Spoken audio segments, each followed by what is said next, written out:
ఎవరి ఎంవీఆర్ ఇప్పుడు రెండు తెలుగు రాష్ట్రాలలో చర్చనీయాంశంగా మారిన పేరు.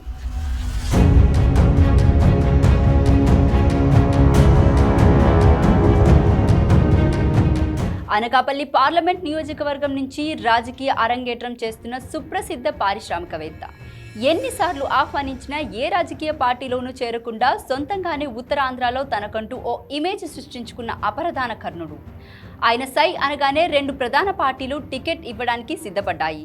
స్థానిక రాజకీయ సమీకరణాలు మారిపోయిన పరిస్థితి. అయితే ఎంవీఆర్ మాత్రం ఆచితూచి అడుగేయాలని నిర్ణయించుకున్నారు. గెలిచే పార్టీలోనే చేరాలని నిర్ణయించుకున్నారు. ఇందుకు అనుగుణంగా సర్వేలు కూడా చేయిస్తున్నారు. ఒకవేళ రకరకాల సమీకరణాల వల్ల తాను అనుకున్న పార్టీ టికెట్ దక్కకపోతే ఇండిపెండెంట్గా బరిలో దిగితే తన సత్తా చూపిస్తా అంటూ సవాల్ విసురుతున్నారు. ఇంతకీ ఎవరితను, ఏంటి తన బలగం? రాజకీయ పార్టీలకే సవాల్ విసిరే సాహసం ఎందుకు చేస్తున్నారు? అనకాపల్లి జిల్లాలో కాపులదే ఆధిపత్యం. ఆ తర్వాత యాదవుల ఓట్లు గణనీయంగా ఉంటాయి. అనకాపల్లి నియోజకవర్గంలో కాపు అభ్యర్థి అయితే గెలుపు సునాయాసం. అందుకే కాపులంతా ఇక్కడి నుంచే పోటీ చేయడానికి ఉవ్విల్లూరుతుంటారు. ఈ నేపథ్యంలో కాపు సామాజిక వర్గానికి చెందిన ఎంవీఆర్ ఇక్కడ బరిలో ఉంటే విజయం అవలీలగా దక్కుతుంది అనేది రాజకీయ పండితుల అంచనా. ఎంవీఆర్ ప్రముఖ పారిశ్రామికవేత్త, ఆర్థికంగా అత్యంత బలవంతుడిగా చెబుతారు. తనకు అవకాశం లభిస్తే తన నియోజకవర్గం పరిధిలోనూ 7 ఎమ్మెల్యేలను అవలీలగా గెలిపించుకోగలుగుతాడు.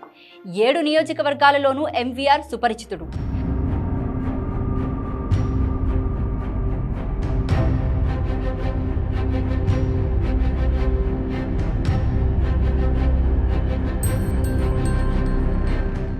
తన ఎంవీఆర్ గ్రూప్ సంస్థల్లో పనిచేసే ఉద్యోగులంతా ఈ నియోజకవర్గానికి చెందిన వారే కావడం, ఎంవీఆర్ గ్రూప్ సంస్థలకు మంచి పేరు ఉండడం కలిసొచ్చే మరో అంశం.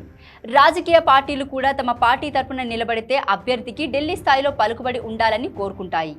ఎంవీఆర్ ఆ విషయంలో అందరికంటే ముందుంటారు. వ్యాపారపరంగా, రాజకీయ పరంగా ఎంవీఆర్కు 2 తెలుగు రాష్ట్రాలతో పాటు ఢిల్లీ, కర్ణాటక, తమిళనాడు, కేరళ దాకా మంచి పలుకుబడి ఉంది.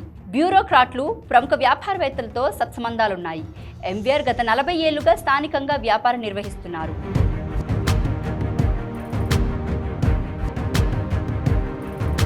తన ఉద్యోగులను సొంత కుటుంబంలో చూసుకుంటారని చెబుతారు. మహిళా ఉద్యోగులను ప్రత్యేక వాహనాల్లో ఇంటిదాకా దింపొస్తారు. ఉత్తరాంధ్రలోని యువతకు ఒక దారి చూపాలని తపన పడుతుంటారు. చదువురాని వారికి వృత్తి శిక్షణ ఇప్పించి దుబాయ్ దాకా ఉద్యోగాలు కల్పిస్తారు. చదువుకున్న నిరుద్యోగ యువత కోసం సాఫ్ట్వేర్ సంస్థలు నెలకొల్పుతారు. ఇలా తన నియోజకవర్గం కోసం గత 2 దశాబ్దాలుగా తపన పడుతున్న వ్యక్తి. ఇది మరొక ప్లస్ అని చెబుతుంటారు. ఇక సేవా కార్యక్రమాల గురించి చెబితే అదొక సంచలనం. చేతికి ఎముక లేకుండా సాయం చేయడంలో ఎంవీఆర్కు సాటి మరొకరు రారు అంటే అతిశయోక్తి కాదు. సాయం కోసం తన ఇంటికి వచ్చిన వారికి ఉట్టి చేతులతో వెనక్కి పంపిన చరిత్ర లేదు అంటారు. రూపాయికే అన్నం పెడుతుంటారు. మెడికల్ క్యాంపులు నిర్వహిస్తారు. ఆపరేషన్లకు ఆర్థిక సాయం చేస్తుంటారు. అనకాపల్లి జిల్లాలో ఆయన సాయం పొందని వారు అరుదు అంటే ఆశ్చర్యం కలిగిస్తుంది. అంతటి సేవామూర్తి కావడం ఎంవీఆర్కు కలిసొచ్చే అంశం.